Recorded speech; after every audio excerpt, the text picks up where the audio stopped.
a platform, a transfer platform for our young people who are leaving home for the first time, getting away for the first time, and they need some base. They need some type of foundation. Right. Give them a little bit of information on that before we start this show today. Sure, absolutely. Just to let everybody know, our website has been updated. Very excited about this. ComeniusInstitute.org or .com.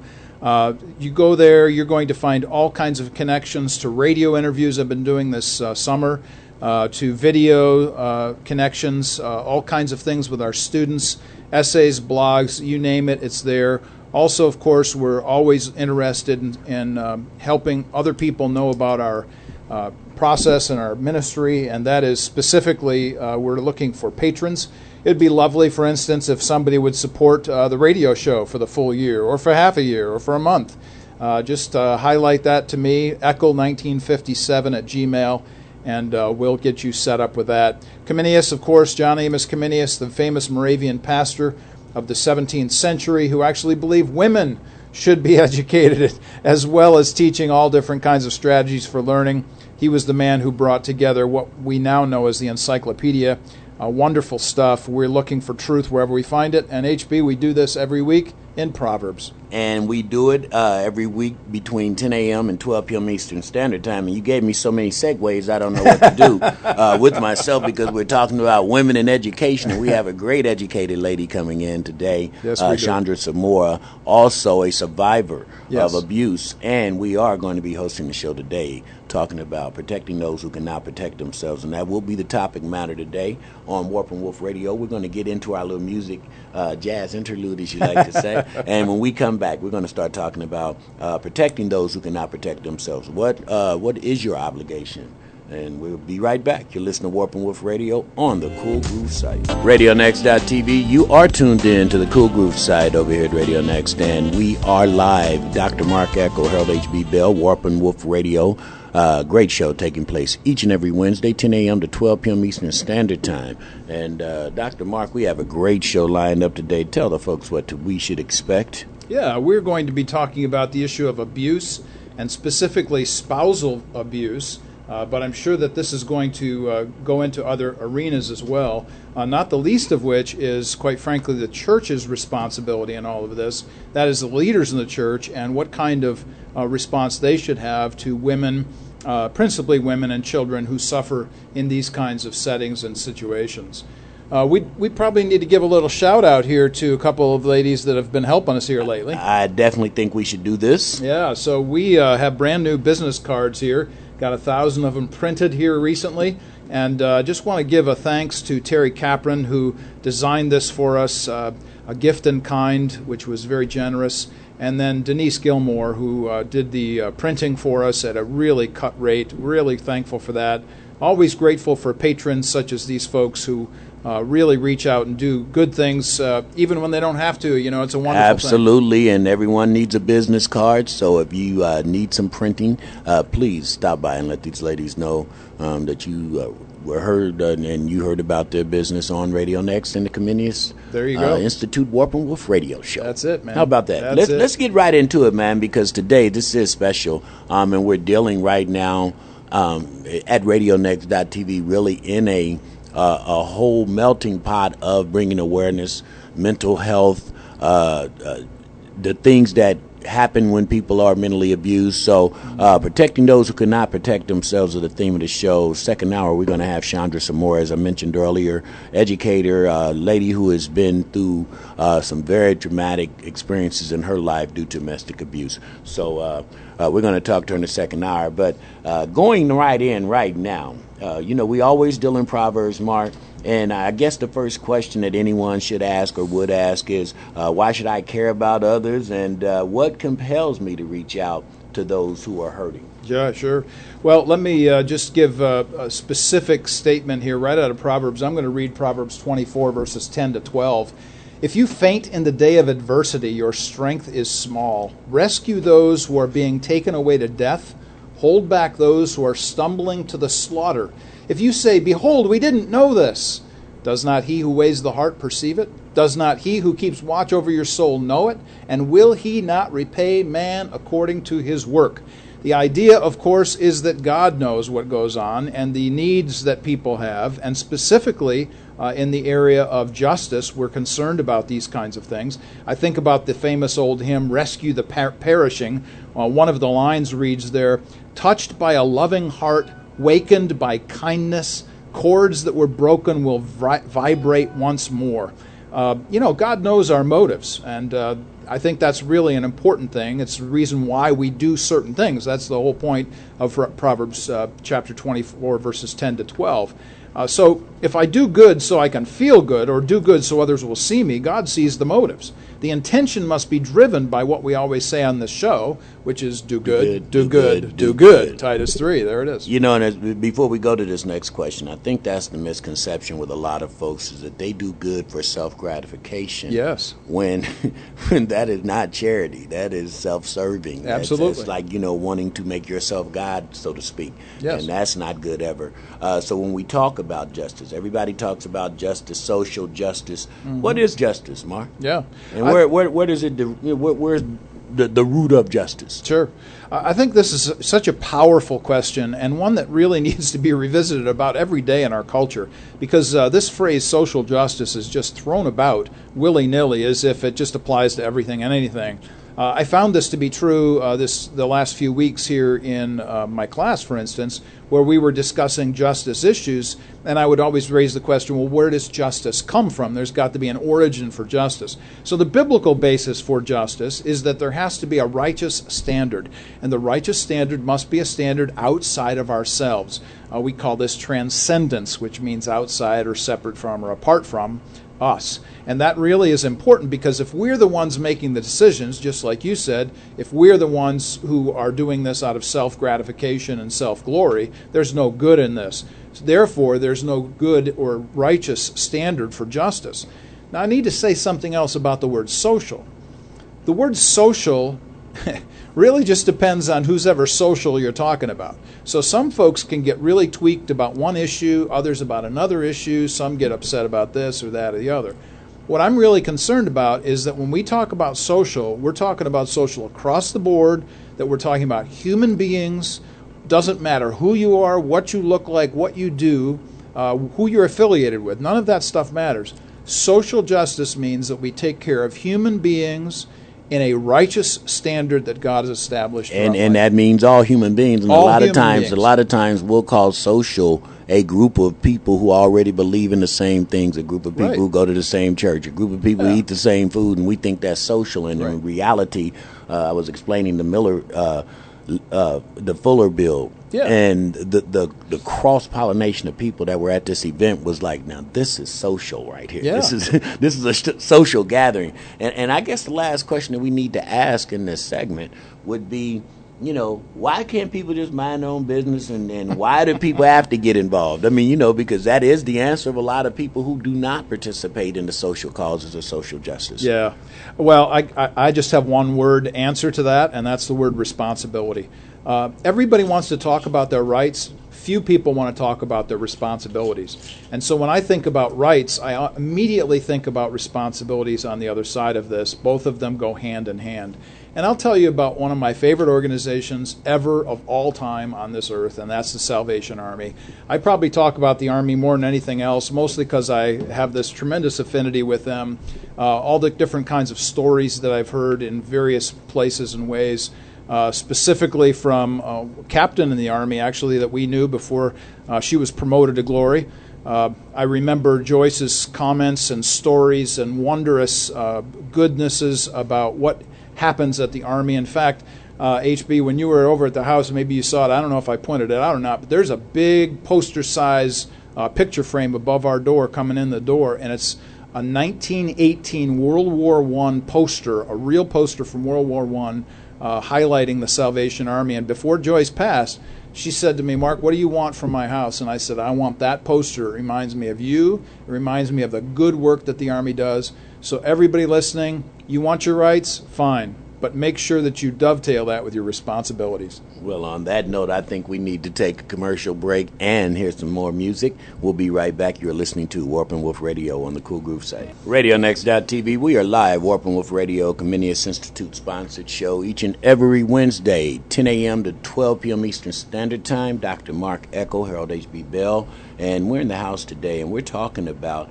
why should we protect those who can't protect themselves. And Dr. Mark, growing up, I was always kind of like, it was a weird dichotomy of being the guy who knew all, kind of tough guy, big dude on campus, but then always want to make sure that those people who were being bullied weren't bullied. So it was a really mixed up thing that I was going through, and I didn't even understand at the time. It was it was spiritually led or Christ led to make sure that these people who couldn't protect themselves, that I go to their rescue, so to speak. But I also didn't understand the image that was parlayed by hanging with people who were doing that. So. But if I could just step into your great story there, this is exactly what people who have position and power and privilege, like you had in your high school, should do. It's what everybody should do. Whoever we are with privilege, power, and position, we bear responsibility to take care of those who can't take care of themselves. Absolutely, man. And this second segment is really, we always deal in current events in the second segment of this first hour. And this is so important, especially at the platform we have here and what we're trying to do good, all community all the time. But it seems like if it bleeds, it leads. And then that goes to the news, that goes to the printed material that we might pick up, that goes to the internet.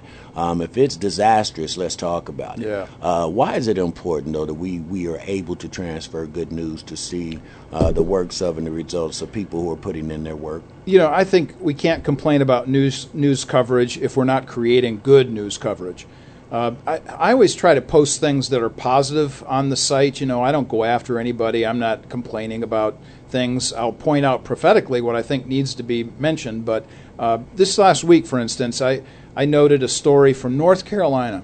Here's a white police officer who takes care of a black motorist, a woman who had always been afraid of police officers. He noticed that she needed a new tire. He went and bought a new tire for her, took care of her kids while this was going on, and then it became a big YouTube sensation. It went viral, and on the nightly news down there in North Carolina, that kind of stuff. I mean, these are the kinds of things that when you see something good that's taking place in the culture, I think we need to highlight that. This last week in class, for instance, I'll probably say a few stories here in the next week or two about the class, but one of the things that one of my compatriots there asked me when we were talking about the movie reviews that I write, they said in my response to The Hero, Sam Elliott's new movie, they said, well, that was a really positive review. Do you ever do any negative reviews? And I said, never. I only do positive reviews because I don't want to say negative things about people's stuff. I want to say positive things. I want to lift people up. And I think that's our job. You had, we had in here, Jim Striedelmeyer was pinch hitting for me a couple weeks ago. Love Jim. He does great work. The IU medical team down there, the free clinic on Saturdays. Joanna Taft, Harrison Center for the Arts. Here's some really great people in Indianapolis doing really great good things, and this is what we want to celebrate in this program. Yeah, and if it's in tune with what we're doing, as I mentioned, there's a platform for the bad news, and you can go find that. Yeah, exactly. If you want some positive energy, don't come up in here, boy. If you're not trying to get positive energy, don't walk up in here. But that leads us to. I find myself inundated so many times with just so many people in need. How do we pick some battles, Mark? I mean, because you can't do everything. You'll stress yourself out. You'll go down the tube with, I'm serious, without any fanfare if you just try to do everything. Right. Yeah? So how do we handle that? So here's another story from class. When we were talking about this very issue about what are we going to do, how can we make improvements, what can we do, and so on. I told the story of two black churches here in town, and of course you and I both know these folks. We've had them here in the radio show. The first is Pastor Hank Hankerson down on 42nd Street. IPS 105 is right behind him. We've told this story before. Here he goes to the principal of that particular school and he says, what can we do to help? Immediately, without even hesitation, the administrator says, I need help with my fourth grade boys. Pastor Hank turns around, brings in 8 men, and now today, if you go to that school, the administrator, when you mention their church, her face will light up like a Christmas tree because she is just being benefited by these folks. They can come in and out of the door anytime because of the kinds of goodness that they're doing. And then, of course, there's New Era Church down at 30th Street. We had Pastor Clarence in here not too long ago with his cadre of More Hope Operation More Hope. And they're doing just phenomenal things down there. It took IPS a little bit of time to turn around and get the idea. Maybe this would be a good idea to let the church in. But once the church got in, hey, goodness happened. How about that? Yeah, and I think, part of the problems that we do have is even when good work is there, good intentions are there, there's so much red tape and there's so many elements that stop simple work things from coming in. I've been mentioning this young guy, and I'm going to mention him again today. This young guy, Ace Williams. He was incarcerated, 20 years old, and had been in the penal system 7 years, juvenile, boys' school, and prison, and he got out. Now he has an initiative where he is going out and doing lawn care, hauling, and then picking up these young guys in the neighborhood to make it happen without any red tape involved. And I said it would take us 6 months to, educators to sit in a room and try to figure out how we would get phase 1 off the ground. And this cat in 5 months has a lawn care business that has kids working, proud to go to work, proud that they're making a little money. And so I said we have to get rid of a lot of the barriers that creates doing good and that good news information. To which both of us, you and I both would say, rock on, brother, rock on. Absolutely. Now the job is to help make sure that he's sustainable, make sure that he's legit, make sure he's legal. But that's easy if you got somebody with the drive. Yeah. And this last question of this second segment, when we have to get down to the bone of what you do, movies. And you just mentioned Sam Elliott and Heroes, and there have to be just tons of other movies that demonstrate people doing good and people protecting others who cannot protect themselves. Give me a couple of movies before we go to the break, Mark. Yeah, I think we need to, since we're talking about the education issue, let's just mention Looking for Superman. Here is a movie that is a documentary, a few years old now. Here is a group of young people. I mean, I feel my voice breaking just talking about this movie, because here are these young people who are in bad educational settings and systems, and they're in this lottery to see who gets to go to this charter school. And this charter school could give them a leg up and a leg out of the inner city and the difficulties that they face and the struggles, that these folks are going through. So it really highlights the students and the parents of this. But then there's the very positive film, like a film like Finding Forrester. I've mentioned Finding Forrester before. Sean Connery. I mean, you got to love Sean Connery. And here he is. He's helping a young black man who is doing writing, and he sits down with him and helps him in his writing processes and so on. And it's a great story. I won't spoil the ending for anybody. But if you want to go out and do something good for somebody, go across the street to the local IPS. Start lifting weights. Check with the coaches. Start lifting weights. Check with teachers. Start reading books. Go to the librarian. Say you want to set up a chat session. Whatever it is, so that students might know that there's somebody actually there that's going to be helpful and helping them. And we could say a lot more about a lot of other things here. I'll mention one other movie, Frozen River with Melissa Leo. What a Mother Will Do to Protect Her Children. That's a phenomenal film. And she was actually nominated for an Academy Award that year. Fantastic stuff. Frozen River. Go out and check it out. Awesome. And we're going to take a musical break, and when we come back, we're going to end this segment before we meet our special guest, Chandra Samore. You're listening to Warp and Woof Radio on the Cool Groove site of RadioNext.tv. We are back here on the Cool Groove site, and that Jonathan Butler got you a little crowd. I heard you over crooning a little bit over here and everything, Dr. Mark. Harold Bell, Dr. Mark H.B. Dr. Mark Eckel, Harold H.B. Bell in here. And we are talking about how to protect those who can't protect themselves today. If you're just tuning in for the first time for Warp and Woof Radio, this is a show sponsored by Comenius Institute. Mark, one more time. Tell them about Comenius. One more time for Comenius. Yeah, we are making a bridge between high school and college for Christian young people, specifically at the campus of IUPUI. Folks who are bringing their Christian belief system into a public setting. hearing things perhaps that they haven't heard before, feeling pressures they haven't heard before, felt before, and we are there as a bridge for them to help discuss, talk about, interact with all kinds of different things with young people. We have a great time together. We start up again here in August. And today, as I mentioned, we're discussing protecting those who can't protect themselves.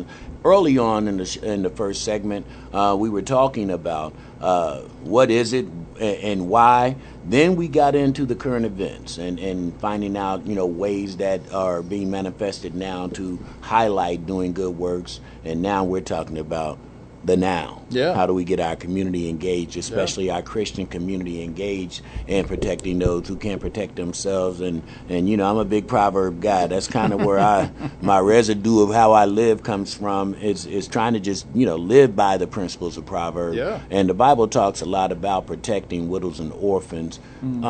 Talk about that in today's content, because I'm telling you, we got a lot of angst going on in this arena right now. Isn't that the truth? So let me give you a couple of words here I think that are really important words that everybody, I think, in the culture will understand, and that is marginalized and vulnerable. So we ask the question about widows and orphans, which in the ancient world, those were the folks who especially were in bad shape, really still true today, but now it's magnified in lots of other directions, lots of other ways. Let's take, for instance, the mentally disabled. So those, for instance, who struggle with their emotions, let's say, for instance, with bipolar, schizophrenia, depression, we can add to any number of things there that folks are dealing with. Folks who maybe are living under an underpass in a refrigerator box because they don't have any other place to live. What's the church's responsibility to the marginalized and the vulnerable? Because who wants to spend time with those folks? That's the church's job. So we look for those opportunities and those kinds of settings and situations to actually do that. In a couple of weeks, we've got Tanya Batts is coming back in. Can't wait to see her. We're going to be talking again about appellate justice, and specifically, now that she's gotten her JD, or Juris Doctorate, her efforts now in the locale of Indianapolis to do righteousness and justice in the justice system, and she's actually doing something in her vocation. And then the week after that, we have a real treat. Agnes Schrader, Dr. Agnes Schrader is coming in, and she is going to be discussing with us the issue of assisted suicide. So how can we as a church help others who might be in real straits, might think they don't really have any real reason to live? How can we come alongside these folks and provide that kind of sustenance for folks? Those are just a couple of examples, HB. I'm sure we could fill the hour with them. Well, I don't want to give shameless plugs, but we are concentrating on mental health issues, and that being depression, autism, dementia, bipolarism, domestic abuse, all these things, drug and heroin, opiate abuse. So we're talking about all these, and we're going to be doing a Arts in the Park, bringing awareness to mental health, September 2nd, and we hope to give you that information so we can definitely transfer it through the faith-based community, because this next question falls right in line with what we're talking about right now. Why is it imperative that righteous people be involved in society and justice in society? Yeah, I think this goes back to one of my favorite quotes from Edmund Burke, who said, if good men don't do anything, then evil men will prosper. And so the idea of evil triumphing if good men do nothing is really a powerful concept. So our responsibility, and I always think about this in terms of that Marine Corps commercial. You remember when all the explosions are going off and all the smoke and everything, and you see these guys that are running toward the difficulty, toward the smoke, toward the fire. Everybody else is running away, the Marines are running too. That's the job of the church. The job of the church, according to Matthew chapter 16, is that we are supposed to prevail against the gates of hell. That is, it's actually in Greek an offensive term, which means that the church is literally beating down the gates of hell. Not defending against the gates of hell, but beating them down. Our job is to go and find the situations, find the difficulties, find the people that need our help, and then go do that. We were just on the phone the other night with Kevin Russell, In fact, you remember Agent of Redemption. Absolutely. And we are going to try and get him and David Cedarquist and maybe even Troy Riggs in here to have a discussion about the new emphases that's going on in the inner city about parole and the church's involvement and so on. But here are some folks who have stepped in the gap. They've said, you know what, we see the problem, we can participate in the problem and help people that are in it, and so they're going to actually do this. This is what the church is supposed to do. Yes, we preach the gospel. Yes, we teach our people, but our teaching of the people has to lead to doing good. And speaking of leading to doing good, this last question in our first hour is going to pertain to the organizations who have been involved to protect the innocent. We know that right after your show, 10 Point Coalition comes in, and they are a faith-based Christian organization trying to do good. Give me some examples of others here, Mark. Sure. I tell people this all the time. Look, you're going to in this life, you're going to either spend time or money. Those are the two things you've got to spend, time or money. So I might not have much in terms of what my bank account has, but if I've got time, I can go and reach out to somebody else that might benefit them. Even just, I'll tell you, HB, the things that people say to me, thank you so much for listening to me. I guess that's one of my soft skills is listening. So I just listen to folks, and when I listen to people, they're so grateful for that because in a fast-paced culture, there's not an awful lot of that going around. But here's just one example, and we were just talking about athletes a moment ago about making $1 million contracts and such. Let me tell you about this guy. You're going to appreciate this. I just read this the other day on some sports channel's news. Derek Carr, who's the quarterback, the phenom quarterback, who works for and plays for the Oakland Raiders, is Las Vegas. Las Vegas Raiders now? Nah, come on, man. We got to go with the Oakland guys till they're gone. Okay. So Derek Carr, here he is. He's got his big contract, and you should have seen the interview, man, he gave. He said, I'm a Christian. He said, I realize that in this culture, this is what the going rate is for quarterbacks. But he said, we have worked it out with the team and with my guy that's helping me in the business end of things to make sure that there's a lot of money for these other guys so that there's a lot of people that can participate in the Oakland Raiders team. Here's a guy who's selfless. He realizes, look, this is the culture he lives in. But he says, I'm a Christian. Not only that, do I want to take care of my guys, he said, but the first thing, when they asked him the question, what's the first thing you're going to do with all that money? And he said, I'm going to tithe to my church. I got now, that. I'm going to tell you what, man, how often do you hear that? I'm going to tithe to my church. So as far as I'm concerned, Derek Carr has leapfrogged over all the other NFL players. That's right your favorite now. guy. Just because he's tithing to his church, man. That's so cool. I got it, man. And it sounds like you were trying to get me to bring out my new slogan, poor, broken, wealthy. That's and it. We'll be See, back. What a segue. Chandra Samore will be in, and we're going to be talking about her trials and her overcoming some of the domestic abuse issues, and also how she is now turned into educating and protecting those who can't protect themselves. You are listening to Warp and Woof Radio on the Cool Groove site. You are listening to Warp and Woof Radio. You hear us every Wednesday from 10 until noon on RadioNext.tv at the Cool Groove site. My partner H.B. Bell and I come to you every Wednesday for 2 hours, and we hit some of the most important, powerful topics of our day because we're interested in what Titus 3 says, and that is to do good, do good, do good. As Christians, our focus is on that. Of course, the reason for our goodness is because Jesus has died on the cross for our sin, risen again from the dead historically, and lives for us today. And we are tremendously pleased and privileged today to have in studio with us Chandra Samore. And Chandra, you are going to be discussing with us a very, very difficult topic, just in general, but specifically for women and for children. But before we get into all of that, give us a welcome. Tell us about yourself, about your family, your life experiences, your church, and your work. Well, great morning. My name is Chandra Samore Fabio. I'm originally from Brooklyn, New York. I am all of 41 years of age. I'm in my 40s. Love it. I am an educator by career, but I'm an entrepreneur by passion. So I love what I do. I love working with children. I love working with all of the special, I call them the special babies. I have a wonderful almost 20-year history now in special ed, literally starting out as a crisis management one-on-one para in New York, and I've worked every grade level now. Wow. Within my career. And so that's a little background, especially being from New York. I mean what I say, and I say walk and talk sometimes. Catch me going really fast. I do all that. And I have been licensed and confirmed in ministry. I'm a Christian, definitely of the charismatic faith. Right now, my apostolic covering is Apostle LeJune and Valora Cole out of Tampa, Florida. And I celebrate them and all that they're doing. It's perfected love. That's great. International. And so that is literally amazing for me to be able to be at a place where we love God, we love our community, we love each other. There you go. And that's what we do. There's power in that. Amen. And really just the love of God coming forth. And so that's a little background about me. I'm also, a style expert with Premier Design. So I always love looking good. Ladies love looking good, so. Maybe you can help me out sometime. Hey, you're an Ephesians man. I have something for you, which is also amazing how it's a devout Christian organization. Nice. Devout Christian organization. Nice. Devout Christian organization. Nice.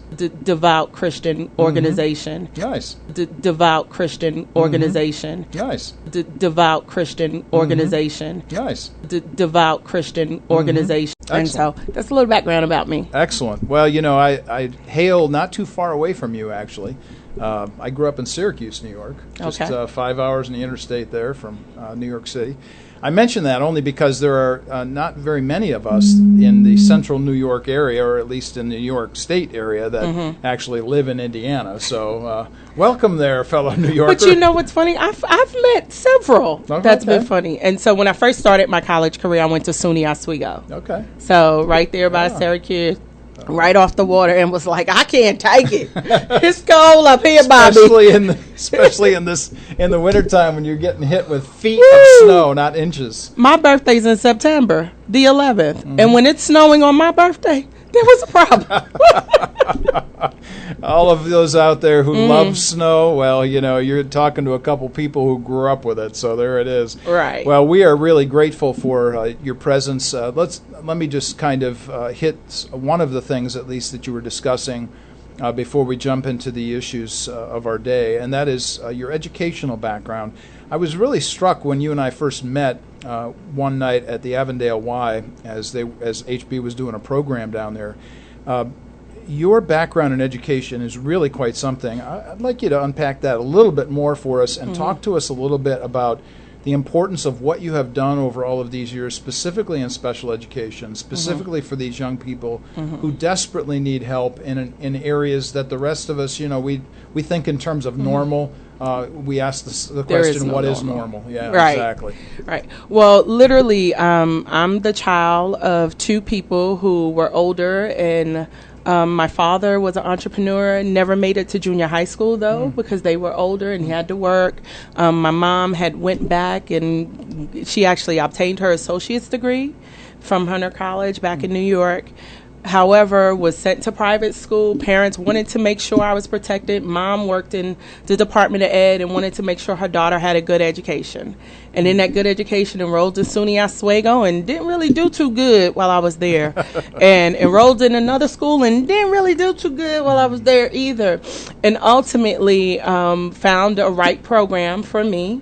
Graduated from St. Francis College. It's amazing. It's another Catholic university in New York. And after working as an assistant with children with special needs, I began to recognize myself in a lot of my students. And so with that being said, just decided, well, why don't you go get tested? Doesn't hurt. The worst it could do. And realizing that as an adult, here it was, I had been working with children with special needs, that I, as an adult, had special needs. I have a different ability. And that's what I like to say, a different ability. Okay. And so therefore my brain processes differently. And I can remember specifically working with one teacher, how she would say, how do you always know where they're lost at? Because I'm lost trying to follow you. And so that's where my passion is. That's where my passion, because I've lived the walk. And I know what it's like when children are telling their mom, I'm studying, and people are like, you're not applying yourself enough, and you're not. I mean, I could show you report cards because my mom still has them. She's one of those where, well, she just needs to apply herself a little bit more. Or how a lot of people think, well, there's no such thing as ADHD and ADD. It's all made up. But yet if you go get an MRI, you can see it on the scan. And there's a book called You Mean I'm Not Lazy, Crazy, or Stupid? And so saw that book on a WFYI program. Okay. And it really just confirmed exactly what I'm called to do with children and why I'm the one. And I always, when I work, I let my job know, hey, I have a different ability. I'm not being funny, but, sometimes you're going to have to pull me back. It's okay. And then when I moved out here to Indianapolis, wanted to try a little creative thing. So it had a couple of things in my mind with the arts, and I enrolled in the Art Institute of Indianapolis. Didn't finish, but gained a ton of skills that helped me. And that's why I tell people, don't complain about paying money for alterations, because I now know what really needs to be done. And so even with that, it helps me in relation to students and understanding colors. And color, I had a whole class called Color Theory, which helps me working with children with special needs and understanding colors and play therapy. And so it's amazing how it all works together. And your phrase is students have different abilities. Right. Okay. So when we talk about the educational system and the setting in which young people are in, do you think that teachers themselves need more education, more development in some of these areas? Oh, I definitely feel teachers need more education. If you look at most programs, most schools, you may have maybe one class or two classes of special ed if you're deciding to become a teacher. And now with the rise of autism, and that spectrum by itself is so wide, and teachers will tell you, I'm not equipped. And now, especially in Indiana, we're a state that we really push inclusion. So you'll have a general ed teacher who could have up to 25 kids and then have maybe 4 or 5 kids that are special needs in their class as well. And so I really push for educators to be informed, because it's always funny how I just read an article the other day and it was all about special ed teachers and how one of the things was I'm not the savior, because the gen ed teachers will always come get you to try to control this child. I'm not Jesus. But just understand. And literally on the last day of school, one of my babies had a severe meltdown. Severe. And it was sad. And it was sad that it happened, and trying to get people to understand, his brain functions there. You have to realize, he's literally, the neurons in his brain, the transmitters, just not transmitting. So we can't rationalize with him. So one more educational question. Okay. And then we'll get into, and I want to talk about children of abuse as well. But one more educational question as it relates to the system again. If you had your druthers, if you had a magic wand and you could wave this wand over the educational system, and specifically in your arena, different abilities, what would you change? What would be the thing you'd want to see done? Well, I'll tell you my personal desire. Go for it. My personal desire is to open up a school for teen and tween girls from 6th grade through high school. I want it to be a full residential treatment center. Reason being because we have to deal with trauma. When we talk about a lot of children that are diagnosed have significant trauma in their life. And even there's so much data out here. Dr. Ivy Bonk, if she's watching, she's a premier leader in trauma and realizing trauma can even mask itself as a different ability, and it's not really, it's trauma. This child isn't eating, this child is being physically, sexually abused. It's not that they can't process, it's their brain protecting from what's going on in the home. So I would love to have a facility where we could really remove children from the traumatic environment and really get to the root with a full-time psychologist, therapist, and social worker. Not one or the other, when a lot of times you have one or the other. And so that's my desire, to be able, for parents to be able to find the school that has the program that works for their child. That would be wonderful. Wouldn't it be wonderful? It would be wonderful. And it's free. Yeah, and wouldn't it be great? Yeah. Because I realized for myself as an adult, I literally failed. I flunked out of 3 schools before I found the school that I was able to graduate from. And I did all of this with no diagnosis, no support, no help. I just wonder, what would my life have been if that was available? Mm-hmm. You know, what would it have been if I would have been able to have a resource time with somebody that could work with me for 20 or 30 minutes? Mm-hmm. You know, what would it have been if I would have entered college knowing I would have been able to have the extra time to write my papers and have tutors and all of the things that are available for people with different abilities. And so I really would love to see that. I would love to see parents be able, it's not about, well, I live in Lawrence, but, you know, the school my child needs to go to and I can't transport them. That shouldn't be an issue. Mm-hmm. Free education here in America you should be able to get the education your child needs. Mm. Yeah. And that's the difficulty, of course. HB and I were talking in the first hour, some of the issues that we face in this culture, one of which is that we have these amazingly huge salaries for athletes, you know, and we pay teachers a pittance. And this is, everybody knows this, of course, but wouldn't it be nice if one of those athletes would come to you and say, I want to give you $4 million and I want you to start your school. And, you know, I can see you now shouting hallelujah, raising holy hands to Jesus, because this thing is going to be happening. Right. And it's just amazing because, you know, teachers, educators, and this is me I'm going to stay on topic, but we are talking about education. Yep. The fact that educators spend so much money. Literally right now, it's July. I cannot tell you how many of us have already started preparing for our classroom. Literally, the school I work at, our start back date is July 17th. Oh, my. Literally, and I will be attending Black Educators Rock Conference in Orlando. And on our forum, everybody is talking about they are preparing for the new school year, how much money they spent. Hey, if you order this from Amazon with price match, you could from colored paper to pen, because you constantly utilize those things. Right. And people don't realize, you walk in a room at the beginning of the year, your job gives you a room, and that's all they give you.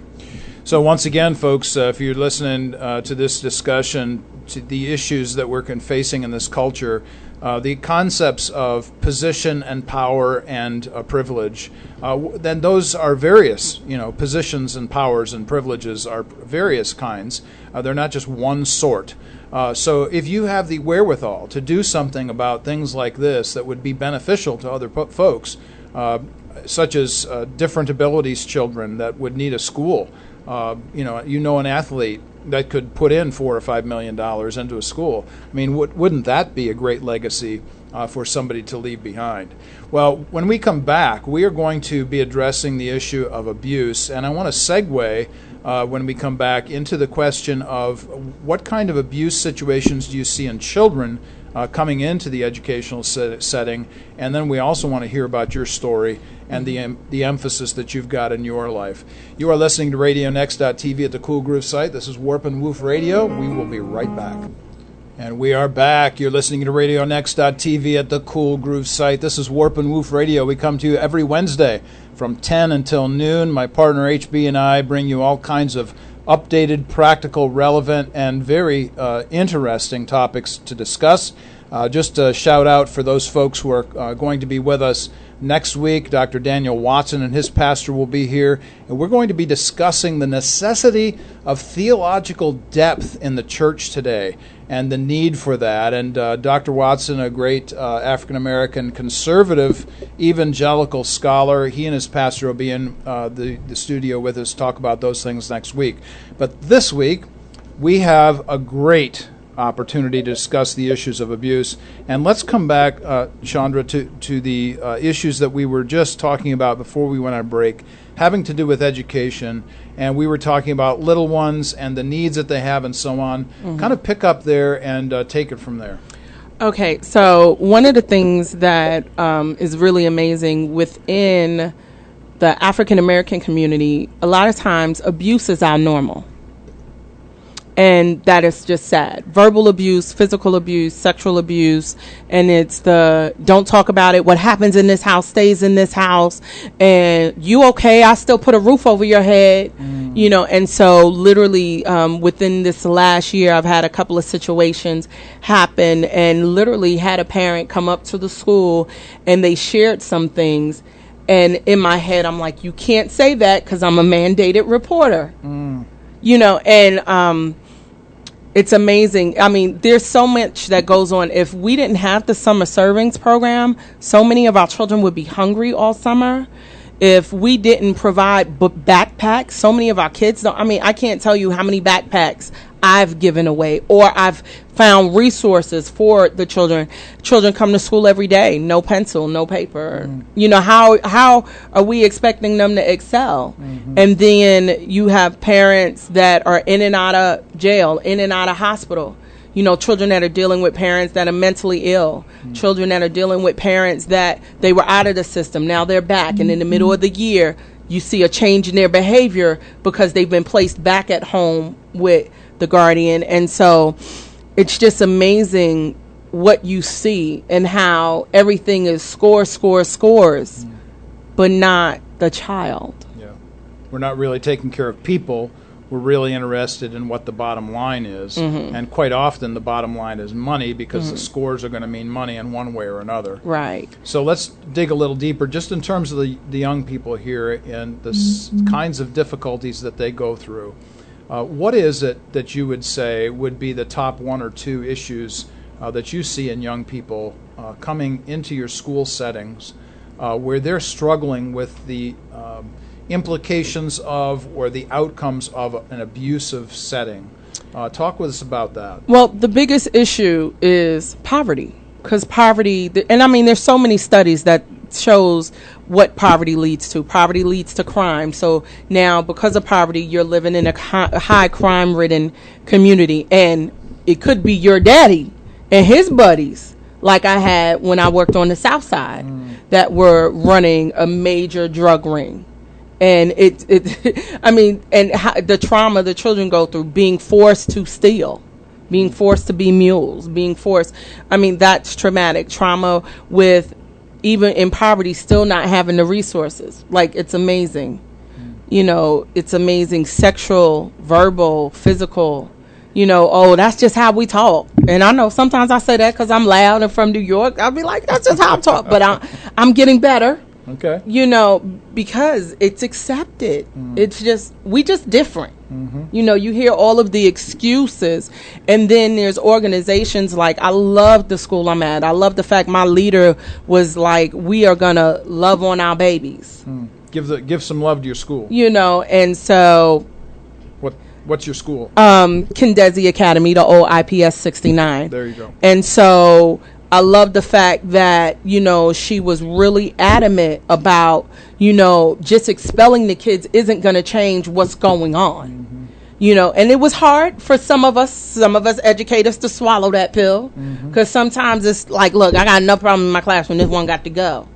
And realizing we're going to love on our children, and we're going to provide resources. Our parent involvement coordinator, you know, Miss Allen is just amazing. Keandra, she's amazing. We had Miss Wade this year that did so much, and even partnered with organizations, you know, like the Ian Smith organization, and did a Thanksgiving fundraiser and provided full meals. Not, you know, well, here's a frozen turkey that you probably don't know how to cook because you probably never had one. That's it. You know, that's right. And even in my personal classroom, we actually cooked an entire Thanksgiving dinner in the classroom. Nice. We included the math with measurements and numbers and timing, and, you know, how to tell time. So if this needs to be on this electric roaster for 4 hours, you know, and being able to give the children practical, and what do you do? Yeah. What do you do? Because you could be at a home where, guess what, the gas is turned off, but the electricity's still on. So then you use an electric roaster, you know, or what do you do when the oven's off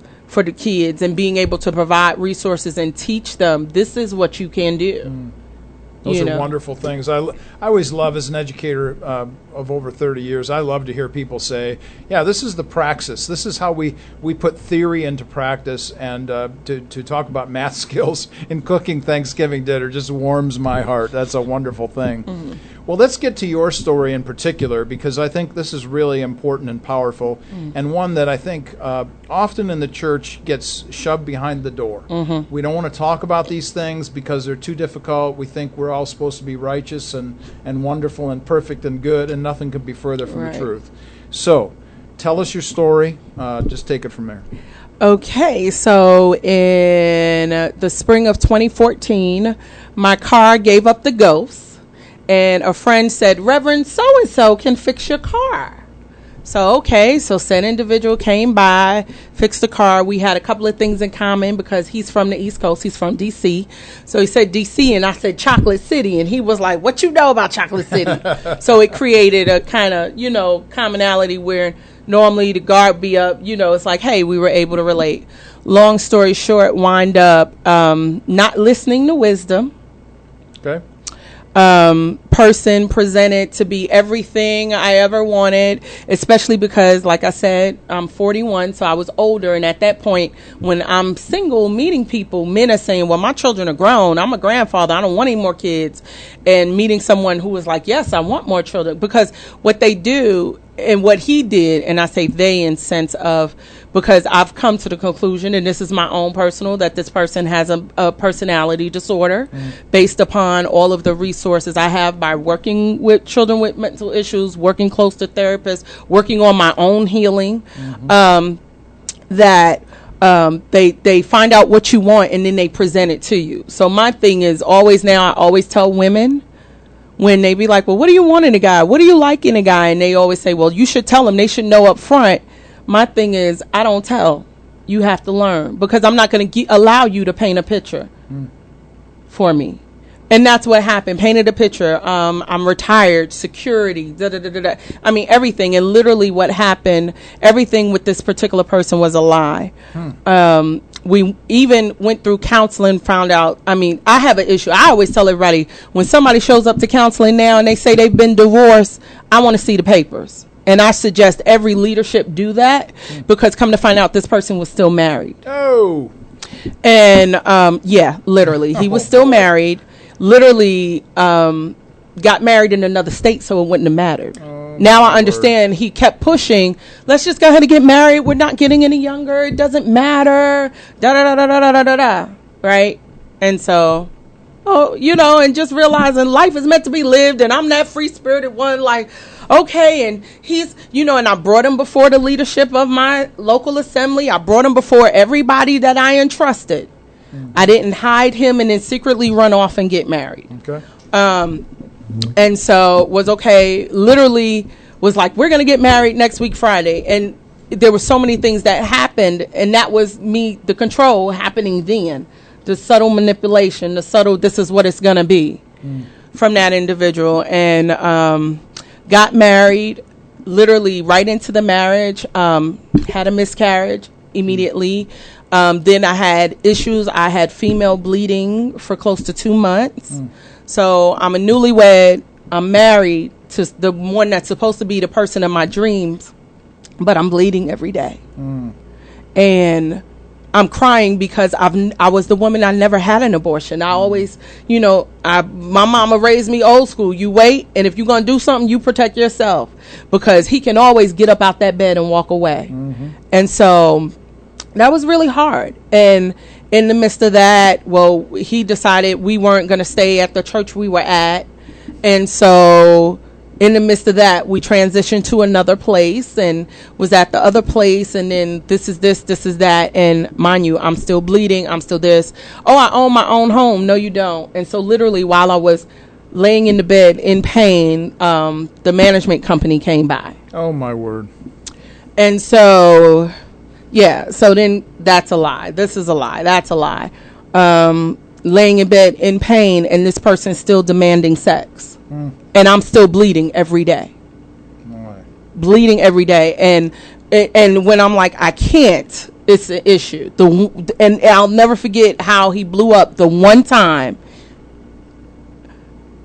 And it show you just how things go. So here it is. We wind up moving in with the condo I had bought with my mom. And so we were together and I had left. And so we're back. And so here it is. We're living in a place. I'm still in pain. So the doctors are giving me, then they try to give me all of this. You take birth control. They give you hormones to try to trigger.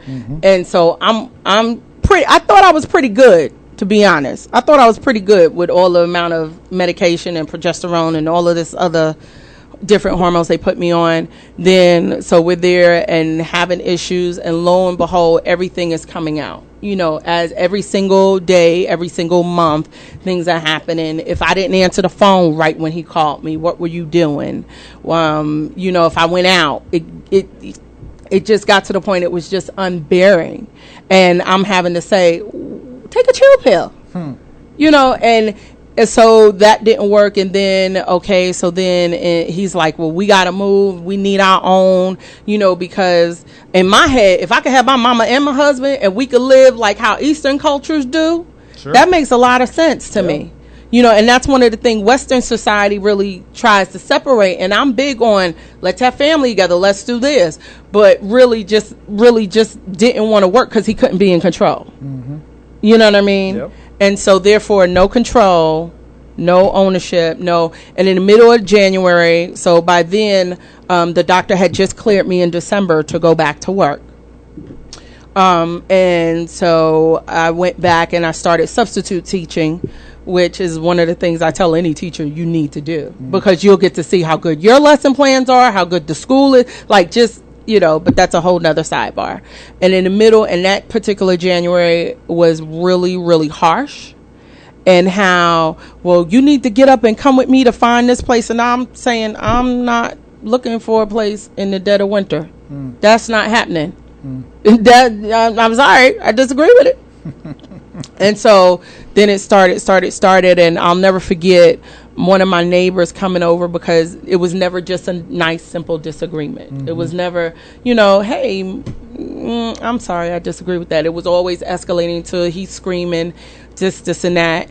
And one of my neighbors pulled me aside when she saw me getting out my car and asked me if I was okay. All right.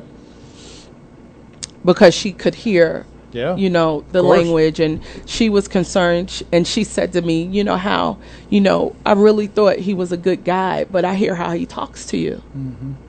Yeah. So when we're talking about the issue of abuse, we're not just talking about a physical beating. Mm-mm. We're talking about verbal as well. This is a huge issue, one that needs to be put an big exclamation point afterwards. Mm-hmm. And one of the things that's amazing, I had looked up the definition of abuse, and it's amazing because literally when you look it up in a dictionary, the first thing it says is verb. And by being a teacher, that's action. So abuse always has some sort of negative action tied to it. So there is either the physical abuse, the emotional abuse, the verbal abuse, the sexual abuse, or the financial abuse. So some individual can be suffering abuse in 5 different ways, or one of the 5, or 3 of the 5. And it's sad that I found that out after I had to go down to the Julian Center to try to get some help. And the reality is, again, just like education in African American, well, some things are different, and we don't do that, and we're just different, and he just said this and that, and so it was just amazing. And so, like it says, to use wrongly or improper, to treat in a harmful way or an offensive way, to speak insultingly, harshly, or unjustly, or to commit a sexual assault upon harshly or coarsely insulting language. And so it went from, you're everything I prayed for, you're everything I asked God for, I'm an Ephesians 5 man, to now, what's wrong with you? You can't think, what would make you? And then it went from that to, now you're calling me out my name, and you're saying, well, I didn't say you were, I said you're acting like one. We can play semantics all day long, but that's what that means. When we talk about these things in the first hour, HB and I, we were discussing what does justice mean. One of the definitions that you were throwing out there about abuse is being unjustly treated. And we talked about 2 words, vulnerable and marginalized. Mm-hmm. And when we're talking about widows and orphans, you can be a widow simply because you're being mistreated in terms of the abuse situation that you're in. So anybody that's out there listening, whether you're listening live or to the podcast later on, understand that we're talking about the widows and orphans in Scripture, taking care of them, the marginalized and the victimized, but also somebody that's vulnerable. Mm-hmm. So we need to be watching out for them. Let's talk about the church situation, because I think that's an important aspect to this. One of the things that I caught when you were discussing your story in particular was that this man wanted to continue to move you away from the authority structures, which is obviously, from a Christian vantage point, the church is an important part of that. So let's talk about what do you think the church's role in all of this is? What should pastors be watching for? How should they be thinking about these things? What should leaders be doing? First ladies, however you want to approach this. I always say the church's role is to reflect Christ. So in reflecting Christ, would Christ sit back and allow somebody to grab one of their sheep out of the fold? Would Christ be as silent about things? Would Christ act like it didn't see what it saw? And literally what happened was one of the ministers from the congregation, I just broke down and called her because I didn't know who I could trust, who I could really tell what's going on with this person. Because it's bottom line, what happens in your house, stay in this house, and God could work. Because as I was told, well, he ain't beating you every night, so what's the problem? Quote, end quote, from another leader. And cried, and she actually repented towards me, and her thing was, I'm sorry, we assumed when the head accepted it was okay. And here it is, we're sitting and I'm filling out paperwork and I'm trying to get an order of protection because this person is showing up at church and showing up in places, because all the places he showed up at was public. There was no protection for me, and took my car, and I'm stranded. And because I changed the number, then started emailing me every day and sending me emails saying, if you come home, the car is here, this is here, all about stuff, never once taking responsibility for their actions. And it's time for the church to stop acting like it's not happening. Stop acting like, well, as long as he's not hitting you or she's not hitting you, what's the problem? Why would you, and they always say, well, God hates divorce. Well, my father hate me being abused. He says, suffer not the children, and I'm one of his kids. So, it's time for the church to open up eyes. And I literally remember, so then that place wasn't good enough. So then we got to move to another church. And I said, that's not what God told me. But if you want to move, that's fine. I know what God said for me. And literally in the midst of this was at a congregation. It was at a church where him and the pastor would always, I found out by checking my phone records that they were always having conversations and text messages about me. And how I'm not submitted, and I don't know submission, and I'm out of order. Yet you're not a good steward because you can't even put your name on a piece of plastic with your finances, but I'm out of order, and I'm not a good steward, and I'm not submissive to authority. But you really weren't trying to submit to that authority. You were trying to take over and finding out how you were having conversations with different people in the congregation to try to take over. And so it's just sad. It's sad when leaders don't hear the call. When you call them and they're trying to gloss over everything. And literally that happened, and somebody kept him in the pulpit, allowed him to preach immediately. He stayed there until, it wasn't until like 10 months, maybe not quite a year later, that when they realized he was trying to go through the women in that congregation. But even then, my ex left that church. He wasn't put out. Why wasn't that leader calling that person on their character? But then you wanted to try to talk to me and leave me voicemails saying, well, I'm operating in the Jezebel spirit. So it really does seem that, once again, when we talk about the issues of responsibility, the issues of responsibility of power, privilege, and position, in this particular case, really falls to the man. And when we're talking about the responsibility of pastoral leadership, if you're a man or a woman in pastoral leadership, doesn't really matter. But certainly men need to be stepping up in this regard as it relates to taking care of the people in their congregation, including the women and the children, the marginalized and the most vulnerable. So when you think about all of this, you're considering, what would you say to people in the future?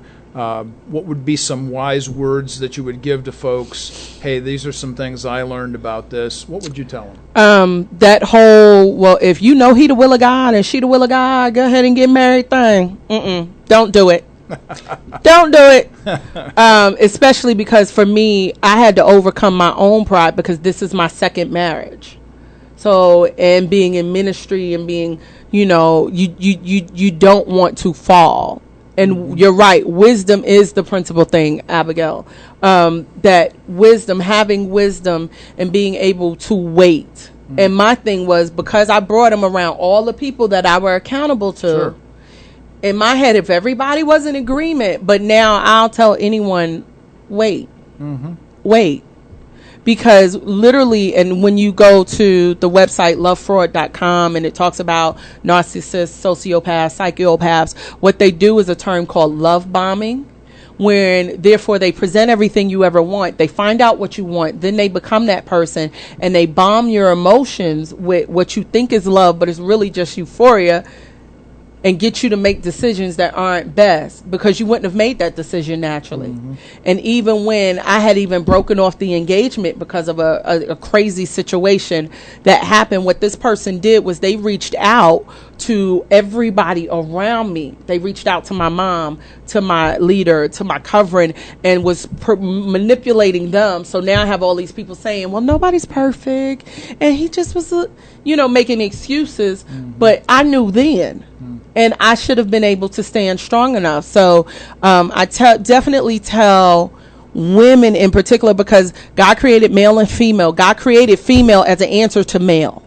It's not good for men to be alone. So it's natural for women to have a desire to want to be married. I mean, it's not good for men to be alone. We were created that way, and da-da-da-da-da-da-da-da. That it is okay. And there's a full life you can live in Christ being unmarried. And just like Pastor Darrell O'Neill from Ruach Church in Chicago has a book called To the Unmarried, I Say. And I had the book, but obviously when my situation came up, I threw it out the window. So I had to go back, grab the book off the shelf, and literally saw him at a conference in Tampa. And he was like, daughter, and I just cried. Yep. I cried. Yep. Sometimes wisdom is 20/20 hindsight. We don't always do the right thing, but now going forward, you're able to offer some wisdom, and you're able to actually practice the 2 Corinthians 1, comfort those with the same comfort you've been comforted with. That's a huge issue. I wanted to tie, though, what you just said about wisdom and leadership and so on to this little snippet of something you said a moment ago, and that is that your neighbor heard the yelling. They heard the words, and they came to you personally. So let's say that you're not a leader in the church. You don't have any position or anything like that. What would you say to the person, just the general around the neighborhood person?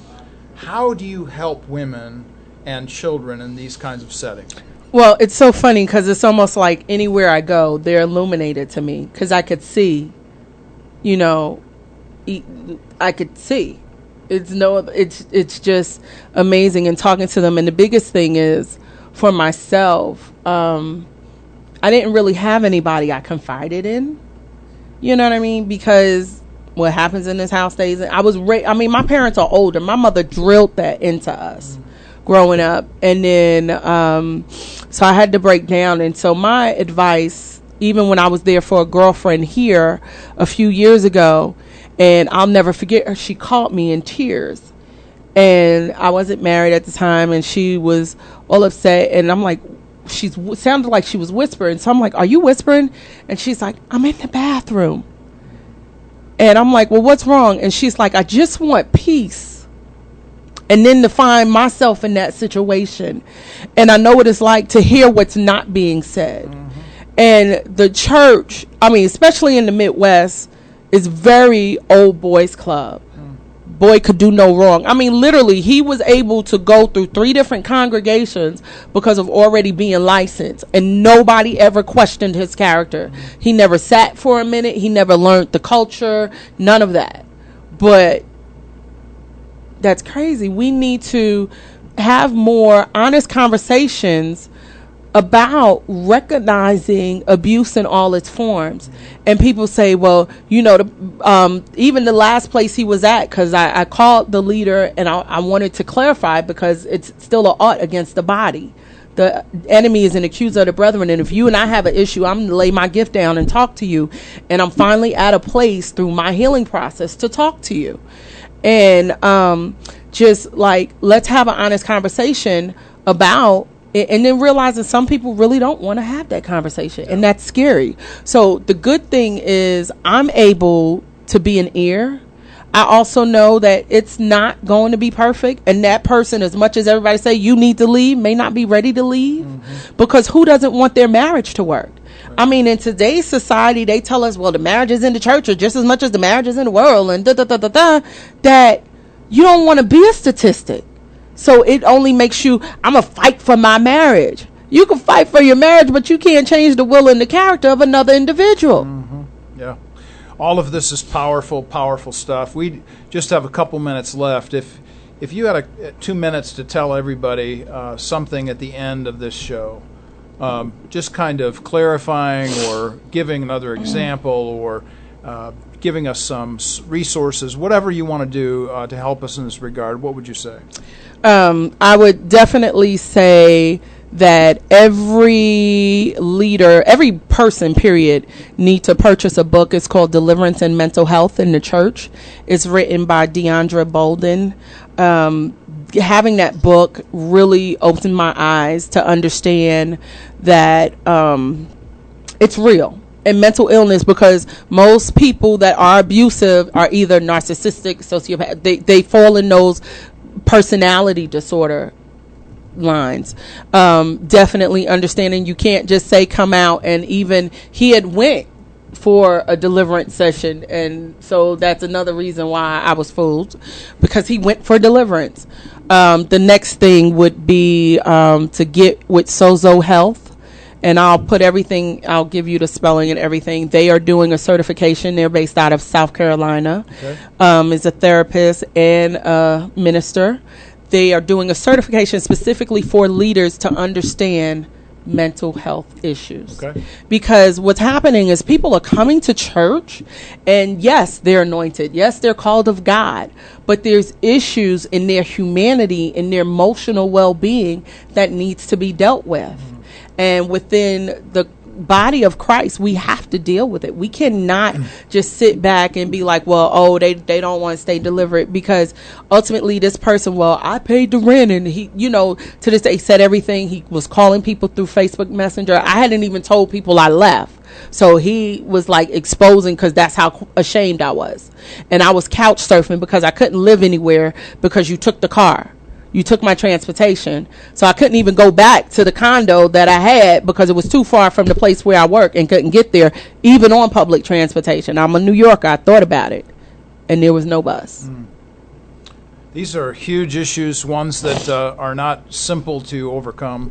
I just want to magnify some of the things that have been said here today, not the least of which is churches and pastors and leaders, look for specific practical ways that you can help folks, even if it means something as simple and direct as transportation, how important these things are. Thank you ever so much for being with us today. Thank you for allowing me to conquer fear. Oh, I'm glad that you did, and I'm glad that you were here. We need to move on to the next thing, but you're going to be listening to the 10-Point Coalition coming up here at the top of the hour at noon. Next week, as I mentioned earlier, you'll be hearing us discuss next week the necessity of theological depth in the local church, and Dr. Daniel Watson will be with us in that particular segment along with his pastor, and we'll have some other guests as well.